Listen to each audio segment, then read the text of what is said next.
At the beginning of 1945, while Adolf Hitler was still issuing orders to fight to the last breath within the Nazi German military apparatus, those who controlled the maps, the fuel, and the lives of millions of soldiers already knew an irreversible truth. The war was lost. It just wasn't something anyone was allowed to say out loud. The most important decisions made during this period never made it into the official history books. They happened behind closed doors, hidden in suppressed reports, in orders that were followed on paper, but rendered meaningless on the battlefield. And it was these silent decisions that shaped how the Third Reich came to an end. If you want to understand history, not through slogans, not through myths, but through what truly unfolded within the war machine, subscribe to History War, where stories of the past are told slowly, deeply, and truthfully.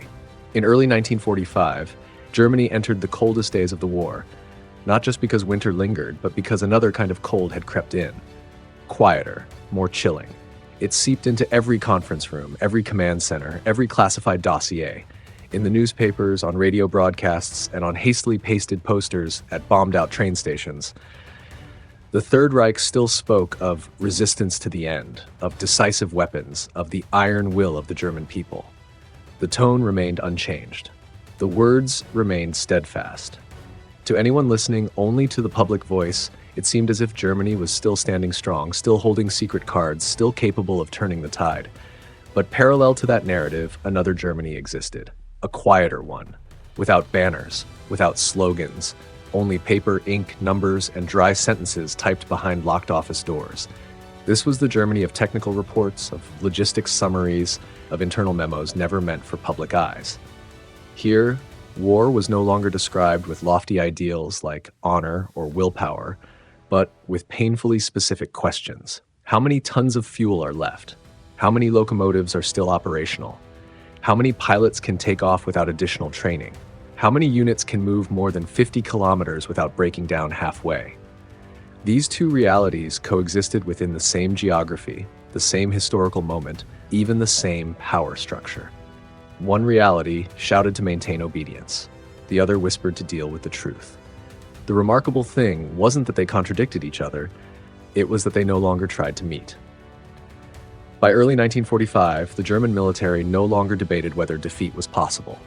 That question was obsolete. What they now faced was how to survive inside a defeat that had already been quietly acknowledged, but not yet publicly declared. There was no moment of confession, no meeting where an officer stood up and said, "We've lost." The admission came differently, through changes in phrasing in reports, through redacted lines, through statistics sent out in two versions, one version crafted to fit the beliefs of the Führer, another written for those who had to deal with reality, even if they weren't allowed to name it. In the High Command headquarters, maps still hung on walls like red and blue arrows still redrawn daily, but it was becoming more symbolic than strategic. The gap between lines on the map and roads on the ground had become irreconcilable. Divisions were given marching orders with no means to move. Air squadrons received takeoff commands with not enough fuel to return. Counteroffensives were approved on paper, even as the planners knew they could never be carried out. This was the phase where truth was no longer denied, but isolated. It was confined to technical rooms, spreadsheets, whispered conversations between logistics officers and staff planners. They didn't disobey orders, they didn't openly resist. They learned how to survive in the gray zone, doing just enough to keep the machine running without believing it could still win. The central question of this story isn't why did Germany lose the war? By early 1945, that was already crystal clear to those with access to real data.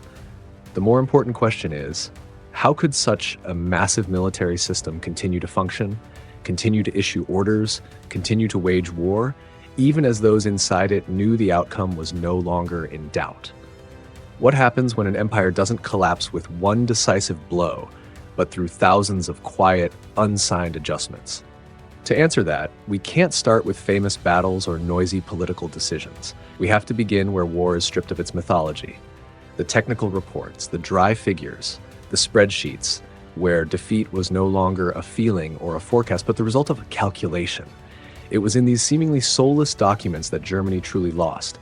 not in a dramatic fall, but like an equation with no solution. And from there, the story enters a new phase, where war was no longer driven by speeches or willpower, but by cold numbers, where, for the first time, defeat became clear, precise, and undeniable. As the war entered its final phase, it was no longer determined by shouted slogans or thunderous commands, but by the cold numbers printed steadily onto paper. By early 1945, inside the logistics and staff departments of the German army, war had been reduced to a series of icy spreadsheets. There were no emotions in the columns, no ideals in the summaries. Only one question remained: how much is left, and is it enough to keep going? At first, those reports were still tentative. Writers tried to maintain a neutral tone to avoid drawing direct conclusions. But as the lines of data kept coming in, even caution became unnecessary. Fuel was no longer described as a temporary shortage, but quantified as a percentage of the minimum required. Railroads were no longer said to be disrupted, but listed by the number of engines capable of running for more than 24 hours straight. The Air Force wasn't evaluated by aircraft production numbers anymore, but by the number of missions that could be flown under conditions of pilot shortage, fuel scarcity, and a lack of spare parts. Here, defeat didn't arrive like a sudden blow. It formed gradually, like a downward curve that could no longer be reversed. Each new report didn't need to say much, it only had to sit next to the previous one. The gap between two figures was enough for everyone to see the trend had locked in. No verbal conclusion was needed. The math had spoken for itself. What's striking is how those numbers were presented differently depending on the audience. From the same dataset, there were at least two versions. The one sent to the Supreme Leadership still carried the language of cautious optimism. Shortages were explained as temporary hurdles. Declines were linked to possible future recovery. The numbers were technically accurate, but the narrative bent just enough to preserve the illusion that willpower could still compensate for material failure. The other version, stripped of propaganda, circulated only within a narrow circle of logistics and staff officers. There, the numbers were raw, unmasked. When fuel was enough for only a fraction of the units listed on paper, the readers understood that the rest had effectively dropped out of the war, even if their names remained on the roster. When the number of functioning trains fell below what was needed to supply a continuous front, it became clear that the concept of a solid defensive line had become purely theoretical. In that context, defeat wasn't the collapse of morale, it was the bankruptcy of arithmetic. No matter how much was shifted around or squeezed, the total still wasn't enough. A division needed fuel to move, ammunition to fight, food to survive. If any one of those factors became a negative number, the entire unit existed only on the map. The war continued, but with shadows that grew fainter by the day. Nowhere was this mathematical truth more visible than in the Luftwaffe. On paper, the number of aircraft remained significant, but the accompanying tables told a different story. How many were flight ready, how many needed repairs, how many lacked qualified pilots to fly them safely. When those numbers were added up, the actual number of sorties that could be flown was just a fraction of what had been planned. The skies were still filled with symbols on maps, but the ability to control them had vanished. Manpower, too, was no longer an abstract concept. Reports listed ages, levels of training, health conditions in detail. When most new recruits were no longer physically or mentally prepared for basic combat, replacing losses became a mere formality. Each new name added to the roster didn't increase strength. It only extended the list of those about to be fed into a machine running out of fuel. At a certain point, staff officers stopped asking whether victory was possible. Instead, they asked how long the system could be kept from collapsing entirely. The calculations weren't aimed at reversing the outcome, only at delaying the inevitable. Each extra day bought wasn't a step forward, but a controlled step back. The moment when defeat became undeniable didn't arrive with a formal announcement. It crept in silently, through a summary report that showed even under the most optimistic scenarios, the remaining resources were insufficient to sustain a war across the entire front. There was no way to make the numbers add up. The equation had no solution. From that moment, Germany's war was, in essence, already over, even as guns kept firing and orders kept coming. And yet, paradoxically, even when defeat had been confirmed in cold numbers, the military machine continued to function. Reports were still written, orders still signed, not because belief had returned, but because the system had no mechanism for stopping. It wasn't built to admit an end, only to sustain motion. And when the numbers showed that a continuous front could no longer be maintained, the next consequence emerged naturally. The front, once understood as a connected line, began to lose its meaning. Units could no longer be linked by logistics, communication, or command. They existed as scattered dots on a map, surrounded by unfillable gaps. From that point on, war was no longer fought between two opposing fronts, but between isolated fragments, each struggling to survive one more day. That was when the concept of a front line began to dissolve, ushering in a new phase where war ceased to be war in the traditional sense. Once the numbers confirmed that a continuous front line could no longer be sustained, the very concept of a front, the foundation of all traditional military thinking, began to lose its practical meaning. On paper, the front still existed. The lines still connected the units. The symbols still gave the illusion of a continuous battlefield. But in reality, what remained were widening gaps between units that could no longer communicate, no longer receive supplies, and no longer support one another. In early 1945, the Wehrmacht didn't collapse in a single dramatic moment. It fragmented. This process happened slowly, almost unnoticed, because it didn't take the form of chaotic retreat. Each unit retained its name, insignia, and nominal chain of command. But in truth, they existed as isolated islands in an ocean where logistics had run dry. The paths linking one unit to another were no longer secured by fuel or rail lines, only by the faint hope that they wouldn't have to move very far. At the tactical level, this created a dangerous paradox. Frontline commanders still received orders to hold positions, to counterattack, to reestablish defensive lines, but when they looked around, they no longer saw any line left to defend. Both flanks were exposed. Behind them lay destroyed supply depots, or simply nothing at all. Ahead of them were enemy forces with mobility they couldn't match. Under these conditions, the front was no longer a space for maneuver. It was an illusion sustained by habit of thought. The gap between maps in high command and reality in the trenches widened by the day. On Hitler's maps and those of the Central Command, arrows were still adjusted, lines still redrawn, giving the impression that with one timely decision, the situation could be reshaped. But those maps didn't reflect the paralysis of transport, the lack of fuel, the exhaustion of manpower. They were maps of will, not of capability. In the trenches, maps lived in the minds of mid-level officers and soldiers. These maps had no continuous lines, only danger zones to avoid, possible escape routes, and gaps where, if the enemy appeared, nothing would stop them. On these mental maps, the phrase "hold the line" had lost all meaning. What mattered more was keeping the unit from being completely encircled, giving people one more chance to survive another day. The breakdown of centralized command was an inevitable consequence of this. A command system can only function when orders can be delivered and carried out within a reasonable time frame. When communications were cut, when force movement became impossible, orders from central command turned into symbolic gestures rather than instruments of control. Units began operating based on immediate conditions, not grand strategy. This wasn't an open rebellion against authority. It was a silent adaptation. Local commanders didn't declare disobedience. They still acknowledged the orders, still submitted reports. But between acknowledging and executing, a widening gap formed. That gap was filled with quiet decisions. Small adjustments meant to keep the unit alive, even if that meant diverging from the spirit of the original command. In many places, the Wehrmacht no longer fought like a unified army, but like a collection of armed groups trying to delay the end. Each isolated island developed its own survival logic. Some held their ground, believing that surrender would bring disaster.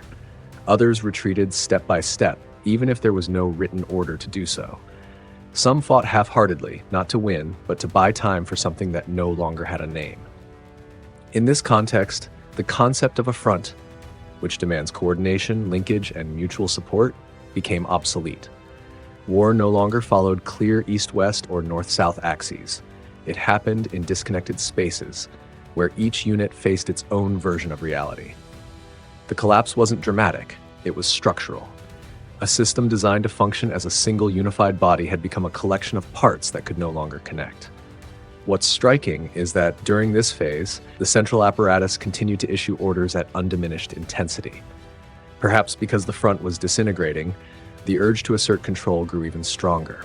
Orders were issued more frequently, in greater detail, as if that could somehow recreate a reality that no longer existed. But each new order only further revealed the gap between intention and capability. Frontline officers understood this well. They didn't read orders to carry them out fully, but to assess how much flexibility they had. Some commands were interpreted in the barest terms. Some were delayed with technical excuses. Others were executed on paper, while in practice, the unit did only what was needed to avoid total collapse.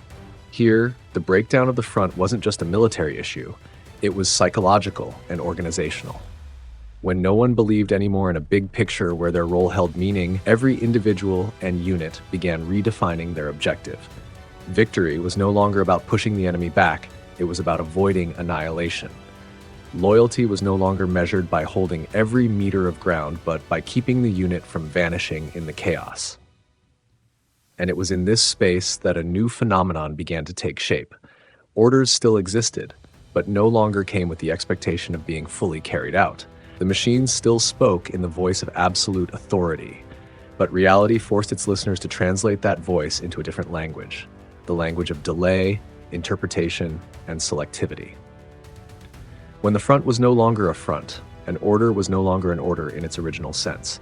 It became a document to be handled, adapted to a world where war had lost its original structure. And from here, the story moves into its next phase, the era of orders being issued, but never executed as they were written. By early 1945, orders were still pouring out from the center of power in the Third Reich, not only steadily, but with even greater urgency than before. On paper, the war had not slowed down. The directives still carried an absolute tone, no conditions, no exceptions. Counterattacks were to be launched. Positions held at all costs, no retreat, no concessions, no second options. But during this exact period, a dangerous paradox became the unspoken rule. The harsher the order, the less likely it was to be carried out. These orders weren't the product of naivety. They were written by people who understood the military structure, who understood the language of power, and who knew that maintaining command pressure was the only way to prevent the system from fully unraveling. Yet between the issuing of an order and its execution, a void had opened. A void made of exhausted resources, depleted men, and a reality that no longer followed the logic of commands. Some counterattack orders were signed when there wasn't even enough fuel to move troops to their starting positions. On paper, the plan was laid out in detail: direction of advance, timing, participating units. But on the ground, the units receiving these orders instantly recognized them as commands that simply couldn't exist. They didn't refuse. They didn't object. They reported that preparations were underway, that the necessary elements were being gathered. And then, by stretching each preparatory step, the order slowly faded into the past, without ever requiring an open act of defiance. Other orders to hold positions at all costs were given to units that had virtually lost their capacity to fight. No medics, no supplies, no reinforcements. These orders were more symbolic than military in nature. They asserted that willpower still remained, that central command was still in control. But to those on the front lines, they conveyed a different message. No help is coming, and every survival decision must now be made alone.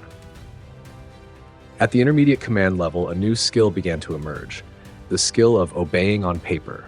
Officers learned how to formally receive orders, acknowledge them thoroughly, respond in the expected language, while quietly adjusting execution to avoid meaningless destruction. This wasn't open betrayal. It was a form of adaptation within a system that no longer fit the reality it was meant to govern.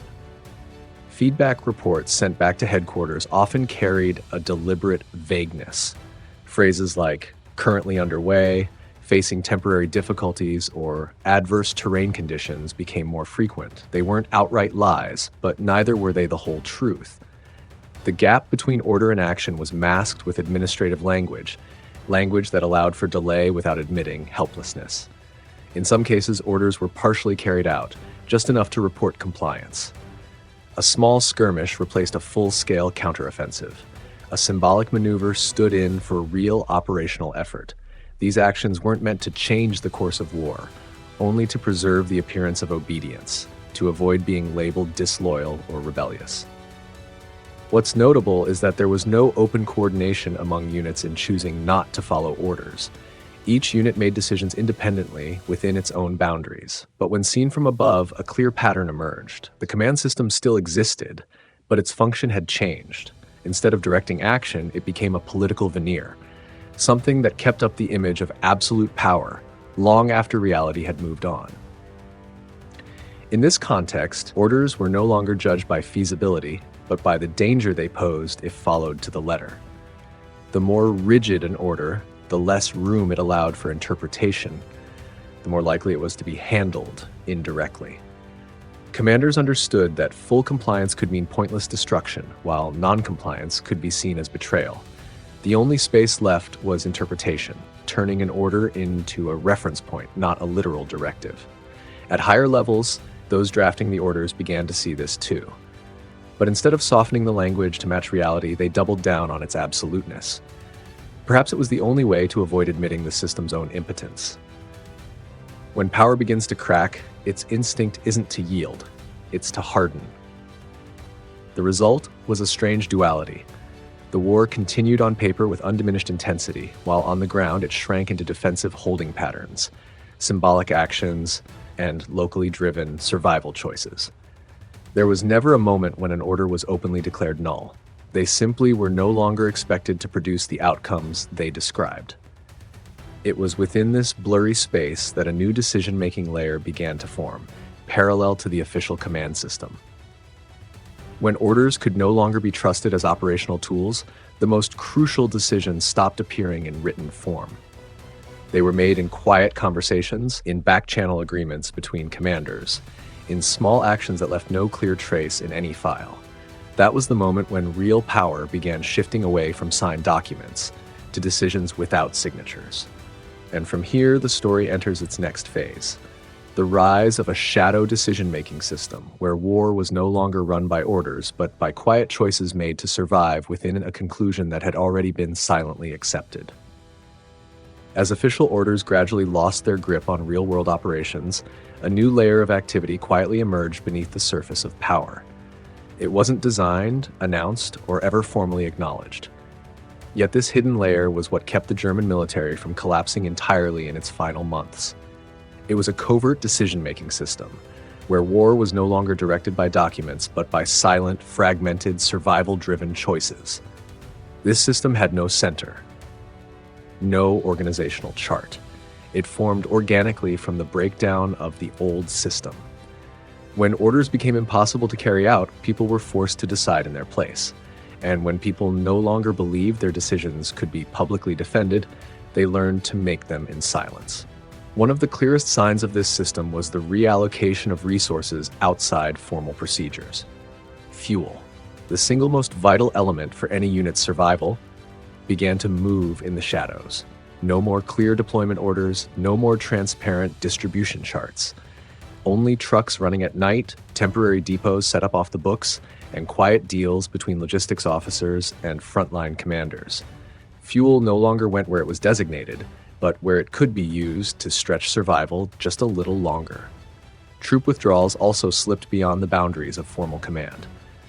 On paper, many units were still ordered to hold their positions at all costs. But in reality, small-scale retreats happened, night by night, group by group, direction by direction. There was no overarching retreat order, because issuing one would have meant acknowledging defeat. Instead, there were force realignments, temporary repositionings, phrases vague enough to conceal a stark truth. Territory was being abandoned, not as strategy, but as necessity. At the same time, hiding losses became a tool of control, not to deceive the enemy, but to delay collapse from within. Casualty reports were rounded off, grouped together, presented in ways that masked the accelerating disintegration of forces. This wasn't about preserving illusions of victory. It was about preventing the system from panicking. When everyone already knew defeat was inevitable, The greatest danger wasn't the truth itself, it was the uncontrolled spread of fear. This underground decision-making system also deeply reshaped how commanders saw their roles. Once, they were order executors. Now, they were forced to choose between various forms of damage. Decisions were no longer judged by whether they followed directives, but by whether they reduced meaningless losses. It was a quiet but radical shift in the logic of power. Authority no longer lay in issuing commands, but in deciding what could be ignored. There was no meeting to unify this system, no signatures to affirm its existence. Yet it spread rapidly because it answered the needs of the moment, helping people survive within a structure that could no longer protect them. Those who took part didn't see themselves as traitors. They saw themselves as managers of collapse, trying to keep the chaos as minimal as possible. In some places, covert decisions went even further. Commanders deliberately avoided destroying infrastructure, even when official orders demanded a scorched earth retreat. Not out of compassion, but because they understood the war would end and the world afterward would need bridges, factories, and railways. Bridges left intact, factories left unburned. These weren't spontaneous acts of defiance. They were long-term calculations made in silence. The decision-makers knew they were doing something forbidden, but also knew that no one would have the power to punish them once it was all over. Gradually, this hidden decision system created a parallel reality. On the surface, the Third Reich still operated through orders, ranks, and absolute loyalty. But beneath, the most important decisions were made off the official record. What was documented no longer captured what was truly happening. If history relied only on written orders, it would miss the most crucial part of this period. The most unsettling aspect of this covert system wasn't its chaos, it was its logic. It wasn't driven by emotion, but by cold calculations of survival. And for that reason, it functioned more effectively than any slogan in keeping people moving, even after they'd lost all faith in victory. But this system, too, had limits. It could delay military collapse, but it couldn't solve the larger political question. What happens when the war ends and who will survive it? Once survival decisions were being made at the unit and regional level, the next unavoidable question was, how do we end this war with as little destruction as possible for those still alive? And it was here that the covert decision-making system touched a deeper, more dangerous, more discreet layer. When military orders could no longer be trusted, and when survival decisions had to go beyond the battlefield, new channels of communication began to activate, beyond the army itself. No flags, no official declarations, only unnamed contacts, vague signals passed through neutral intermediaries, questions asked without signatures. The underground decision-making system within the army, once it had formed, inevitably gave rise to something even more sensitive, a forbidden network where diplomacy occurred in the shadows, and the end of the war was quietly negotiated without the permission of official power. Once survival decisions could no longer be confined to unit or battlefield levels, a dangerous but inevitable question began to spread. Silently, never spoken aloud. Could the war be ended in a way that was less destructive? And if so, who would speak first? That question was never written down. It appeared in no orders, no official transcripts. Yet it was present, in brief conversations, in business trips without clear purpose, in handshakes that should not have existed. This network had no official name, because naming it would have been an act of betrayal. It wasn't run by traditional diplomatic agencies, but by individuals who understood that the war was reaching its end, and that the difference between survival and destruction lay in who would control that final moment. This was not diplomacy in the classical sense. It was a desperate attempt to feel out the future, while the present remained shackled to a power structure that refused to acknowledge defeat. Neutral channels became the ideal space for such contacts. Sweden, Switzerland, the Vatican. These names appeared again and again in post-war accounts. Not because they played official intermediary roles, but because they offered a safe shell for ambiguity. In these places, people could speak without declaring who they represented. They could ask questions without specifying whether it was a proposal or a hypothetical. These contacts rarely addressed surrender directly. The word was too dangerous. Instead came the roundabout questions. What would post-war conditions look like? How would prisoners be treated? Would there be a distinction between different fronts? Each question posed as if it were a mere inquiry, but beneath each was a shared fear. If the war ends, how different will the outcomes be depending on where and with whom it ends? The contrast between East and West became the central obsession of these nameless encounters. No one said it outright, but everyone understood. Wartime experiences, rumors from fallen territories, and internal reports painted two vastly different endgames. One side promised a negotiable ending, the other, none at all. In this light, reaching toward the West was no longer political strategy, it was survival instinct. Rumors became a key tool in this forbidden network. Not chaotic whispers, but carefully leaked fragments, deliberately vague, meant to test reactions.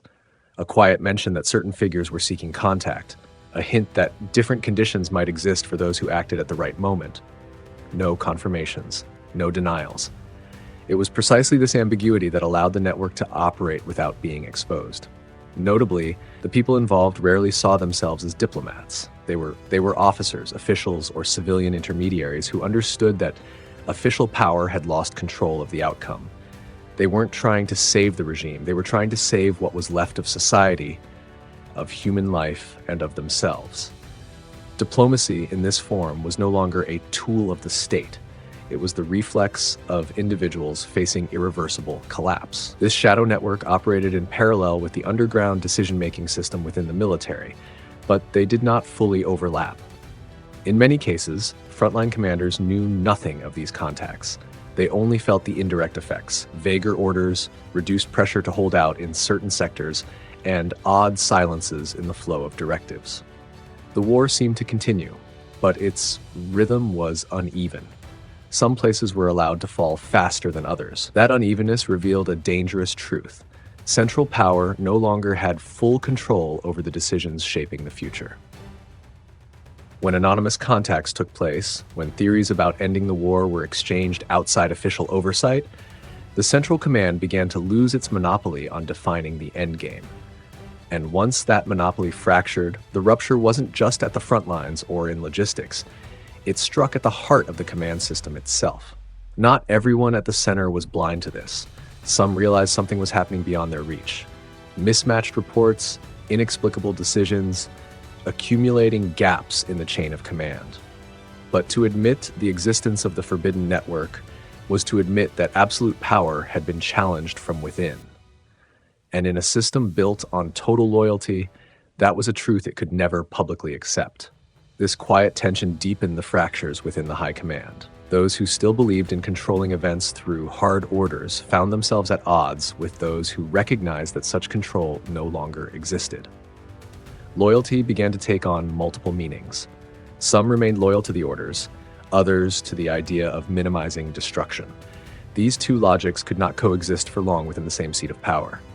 And so, as shadow diplomacy crept into the darkness, and control over the war's conclusion slipped from the hands of a single center, the fracture in the Supreme Command became impossible to hide. Long suppressed conflicts between survival-driven pragmatism and absolute loyalty surfaced. The command center, once seen as an unbreakable monolith, was now entering its most dangerous phase, internal fragmentation, where each decision was no longer just a matter of military strategy, but a choice between clinging to the illusion of power or accepting the truth that was eating away at it day by day. As the nameless diplomatic channels began operating in the shadows, the Central Command of the Third Reich entered a state it had never known before. Power remained intact in form, but the belief in its effectiveness had fractured from within.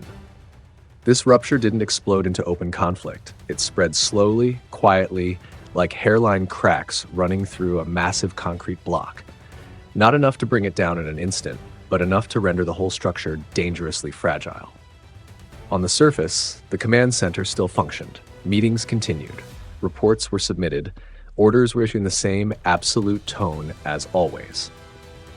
But behind those rituals, two entirely different logics of operation had begun to clash. One side believed that power could only survive if it was maintained to the very last moment, regardless of reality. The other side understood that clinging to the image of absolute power was now accelerating the system's collapse. This confrontation was never named. It didn't manifest as open factions, but it was clear in how decisions were received and interpreted. Some still drafted orders as if the front lines were intact, as if sheer willpower could still reverse the tide. For them, acknowledging the limits of their capacity was the first step toward betrayal. They clung to hardened language because it was the last thing left that affirmed their role.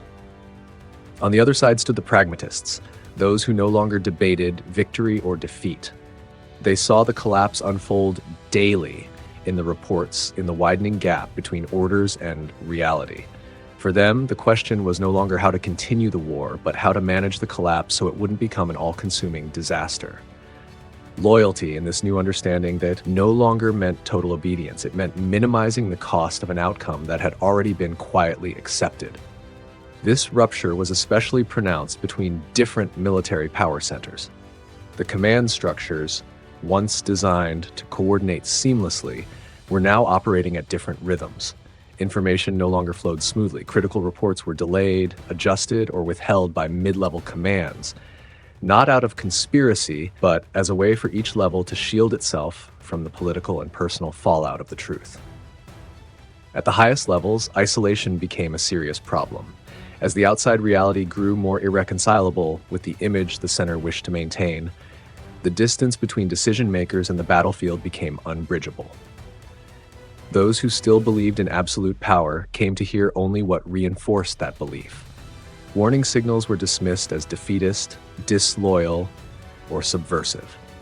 And when those signals were excluded, the command center began to operate in an increasingly distorted information space.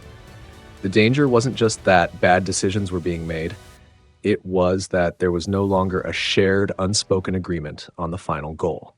Some still believed the objective was to prolong the war at any cost. Others believed the goal was to create conditions for a controlled end. These two visions could not coexist, yet they were forced to occupy the same power structure, which forbade open debate. The result was a growing stream of contradictory decisions, accelerating the breakdown. On the lower levels, this fracture was keenly felt in the inconsistency of orders. One day, commanders were told to hold out at all costs. The next, they received quiet signals that flexibility was acceptable. No explanations were needed. Frontline leaders understood the center no longer spoke with one voice. And once that unity was lost, its authority began to erode irreversibly. Absolute loyalty, once the spiritual pillar of the regime, began to be redefined. For some, loyalty still meant obeying to the bitter end, even if it led to senseless destruction. For others, loyalty meant preserving people, protecting whatever social structures might survive the war. These two definitions clashed in silence, creating an atmosphere of suspicion even within the core of power. There was no great purge during this period. The system no longer had the energy to devour itself, but distrust spread everywhere. Every decision was scrutinized, not just for its military logic, but for the motives behind it. Every delay raised questions. Was it incompetence, or was it intentional? The High Command, once the seat of unchallengeable authority, had become a space of unresolved doubt. And within this climate, a subtle but decisive shift began to take place. As confidence faded that the center could produce a unified strategy for the future, many began preparing for the next phase, the post-war phase. This preparation was never declared. It took the form of small, seemingly unrelated choices. Opting not to destroy a facility, prioritizing the protection of certain personnel, preserving documents rather than burning them immediately. This wasn't surrender. It was a quiet acknowledgement that absolute power had reached its limit. When the command center could no longer coordinate unified action, the future was no longer shaped by a single order, but by countless individual decisions, each oriented toward tomorrow. Those decisions, taken together, formed the beginnings of an ending, not one announced by loudspeakers, but one prepared for in silence. And it was at this moment, when the fracture within the High Command became irreversible, that the center of gravity shifted. War was no longer conducted with the aim of victory or extension, but with the aim of managing consequences. From here, the story enters its final phase, the stage in which the remnants of the power apparatus began, quietly to prepare for the extinguishing of the fire. by erasing unnecessary traces, preserving what could be used in the world after war, and accepting that the end, though unspoken, was now very near. As the war entered its final months, preparations for the end didn't unfold like an approved plan. They spread instead as a quiet reflex, a silent instinct coursing through a system in decline. There was no launch date, no opening order, only a shared, unspoken awareness that from this moment forward, every decision had to account for another world, the one that would exist after the guns fell silent. The first step wasn't surrender, it was cleanup. Clearing out the spaces of power, the traces of authority, the things no longer needed for a war that had lost its meaning. In countless offices, files began to be silently sorted. Not all were destroyed. Some were burned in the night without record, but others were preserved, moved, hidden in places where those who held them believed they'd be safe after the war. The decision to destroy or protect no longer followed regulation. It followed survival instinct. What could condemn you? What might save you? The destruction of documents wasn't chaotic. It was selective. Papers tied directly to unjustifiable decisions were the first to go. Orders marked by the absolute imprint of power were seen not as trophies, but as burdens. Meanwhile, technical reports, scientific studies, production records, and medical files were kept with surprising care. Those holding them understood the war might end, but knowledge would remain valuable in whatever order followed. Alongside the paperwork came the quiet movement of people. No fanfare, no public statements. Engineers, doctors, and high-level technicians were quietly withdrawn from the most dangerous zones, not through sweeping evacuation orders, but via personnel adjustments, unusually long business trips, temporary assignments with no clear return date. The goal was never spoken, but everyone understood: preserve those who could help rebuild, or at least be useful to the victors. This wasn't driven by pure humanity, but by a harsh logic. When the war ended, power would change, but expertise would still be in demand. Those with specialized knowledge were now worth more than any remaining cannon or division. By protecting them, the collapsing machine tried to buy itself a place in the next order, even if that place had yet to be defined. One of the clearest signs of this preparation was the decision not to destroy what doctrine said must be destroyed. Bridges were quietly omitted from demolition lists, factories ran short on explosives, railways were damaged but not beyond repair. On paper, the reasons were always technical. In truth, they were deliberate decisions to preserve infrastructure for a tomorrow that no one dared to name. At the local level, commanders knew that destroying everything would only worsen the chaos they themselves would have to face. No one wanted to live in a wasteland of their own making. And as central control weakened, these do not destroy decisions multiplied, painting a contradictory picture. A regime still calling for total resistance while quietly laying foundations for reconstruction. The endgame also shaped the behavior of military units. In many places, preserving the troops took precedence over holding ground, not through overt retreat, but by avoiding unnecessary engagements, choosing defense over counterattack, accepting the loss of territory to save lives. These choices never appeared in official strategic plans, but they defined the reality of the war's final phase, a conflict increasingly devoid of offense, driven instead by delay. In this atmosphere, time became the most precious resource.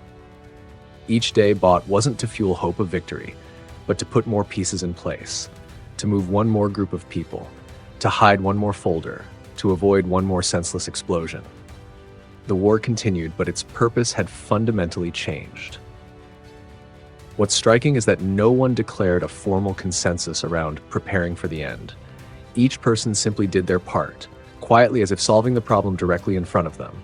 But when seen together, these scattered actions formed a coherent logic, the logic of a system that knew it no longer had a future as it was, and was trying, within its narrow remaining power, to shape the one that would come after. At a deeper level, this preparation was psychological. People began to detach themselves from symbols of power that had once been seen as untouchable. Loyalty didn't disappear, but it was no longer absolute. It shifted toward survival, toward local communities, toward family, toward those who would have to live in the post-war world.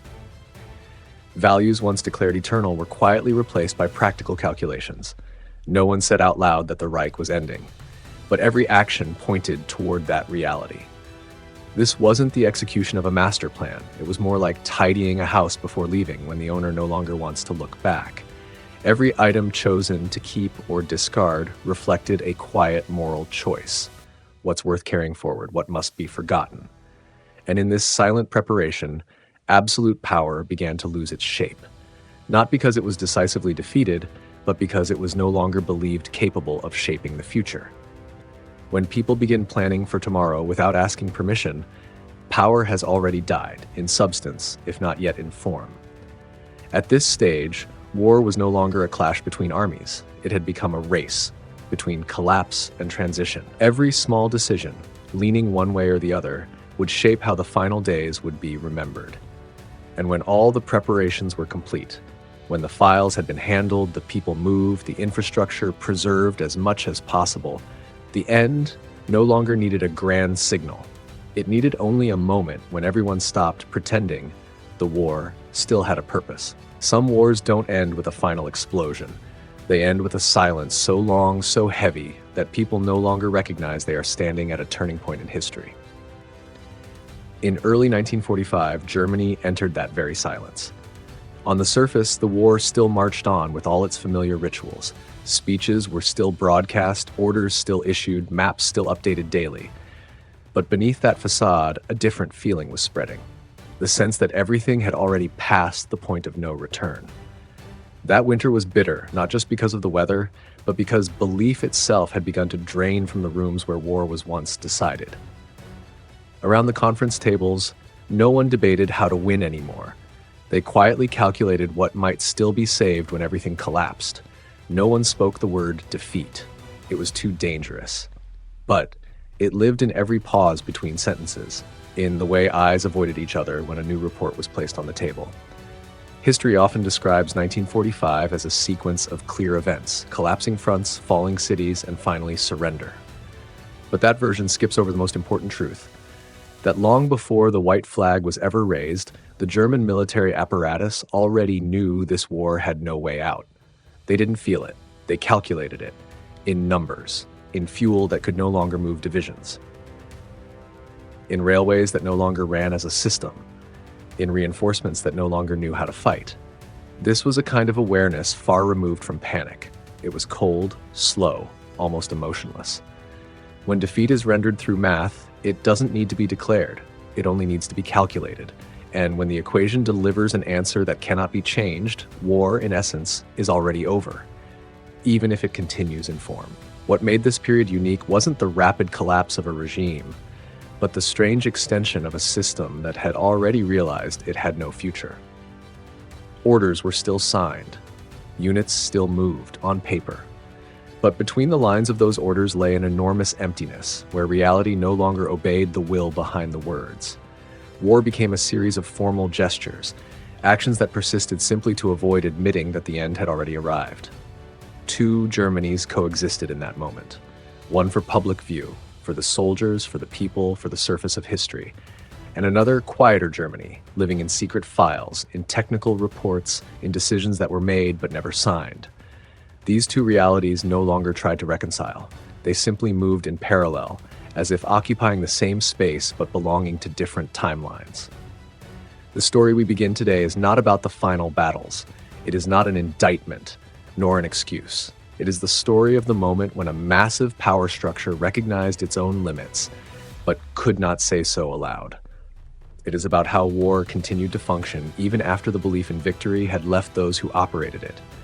We will examine the numbers that said what words could not, the reports written for two separate audiences, the orders issued but never truly followed, the hidden decisions that replaced public authority, and finally, how an empire didn't fall in a single day, but slowly extinguished itself through thousands of small, quiet choices that no one ever officially acknowledged.